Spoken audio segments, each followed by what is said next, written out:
regularly lecture to a number of students on the Turble Event Management postgraduate and graduate courses. A part of that is a discussion about the 10 misconceptions of PR. Number 1. Press releases don't work anymore.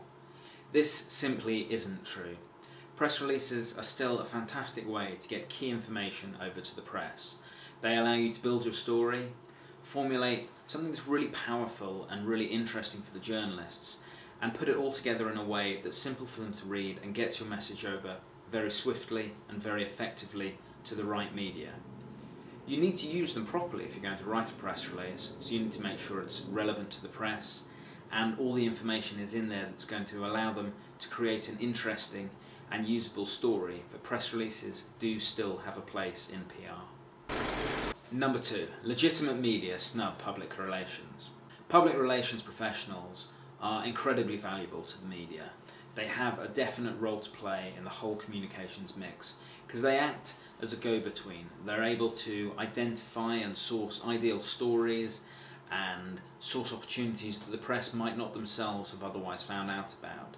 So the media do genuinely need PRs, they do genuinely need public relations, and they rely on public relations consultancies and agencies a huge amount to give them stories that their readers need to know about and stories that their readers are going to appreciate. Yes, it's true that certain media prefer to do their own investigative journalism and search for stories themselves, but it's not always the case, which is why legitimate media do work very closely with PRs. Number 3. PR doesn't work without follow-up. This is about the power of your story. This is about the quality of what you're putting together and sending to the press and providing to the press. Yeah, of course follow-up helps. Of course it's a great way to add depth and further information to any story that you might have sent to the press via a press release. However, any conversation with any journalist will tell you it drives them nuts when a PR phones them 5 minutes after sending a press release saying, "Have you got my release? Have you read it yet?" They receive hundreds of releases a day, thousands of releases a day in some cases. They just don't have the time to pick up the phone to everybody saying, "Have you received it? Have you read it?" They will sift through, they will look for the stories that really count and are really important to them and fit what they're trying to write about and who their readership is. Number 4. You need contacts to get publicity. Contacts, of course, are vital to the success of any form of PR campaign. The ability to work with the press, the ability to work with key journalists and key individuals within the media to help get a story over effectively. Yes, it helps if you know the media very, very well. It provides better relationships, better opportunities. They're going to be more willing to listen to you, to hear the ideas you have.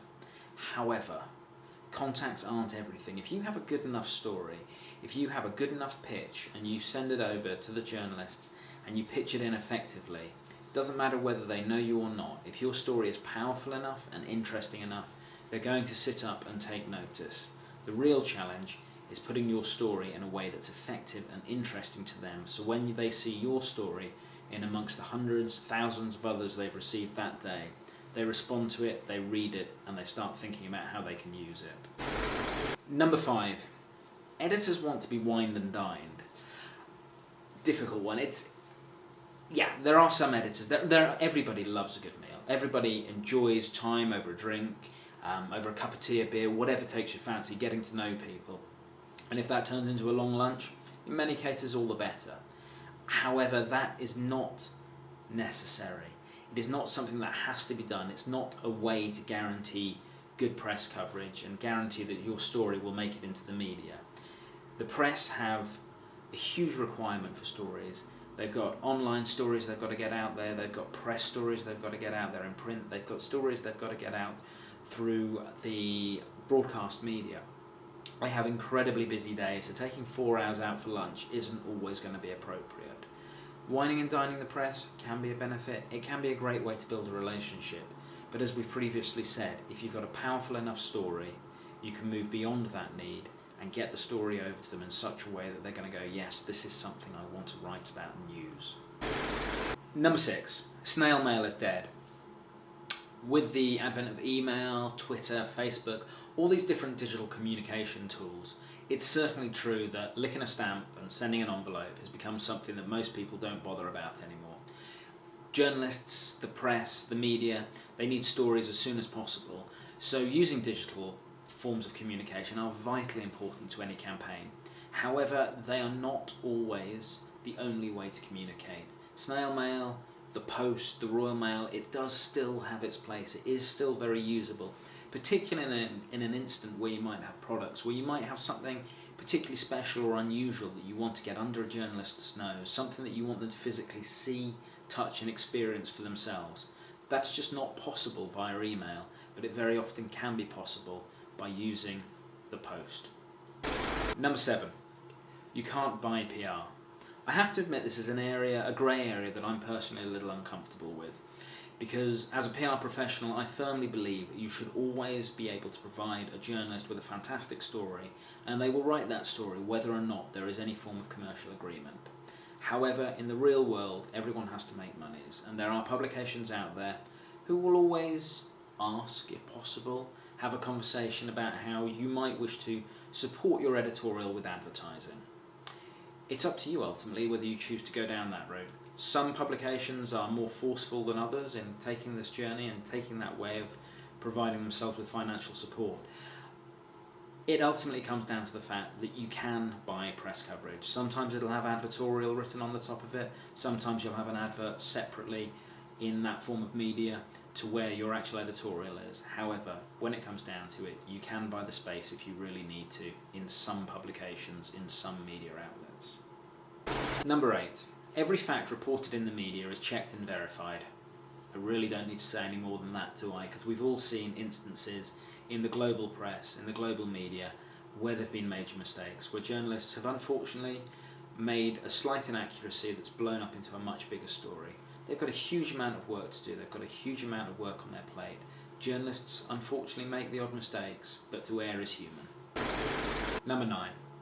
Getting publicity is a matter of luck and timing. No, it's not.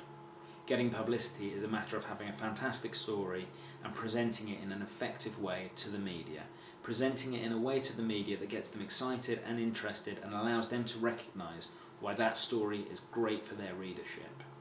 Sure, there'll be challenges, there'll be times when, unbeknownst to you, some major disaster happens or there's some other story happening in the same region as where you're trying to get a story in. That's unlucky, these things happen. And on other times there'll be absolutely nothing in the news and your not so exciting story will get some coverage. But in general, the quality of your story is what must shine through time and time again. Number 10. Public relations doesn't take a lot of time. No, public relations does take time. It takes knowledge, it takes skill, and above all, it takes a strategic approach. If you want to succeed in public relations, you need to plan a campaign. You need to identify what it is you want to achieve, and then identify how you're going to achieve it. That's not a matter of 2 minutes work. That's a matter of foresight, planning, and taking the time out to really understand why you're doing public relations and what it can mean for your business.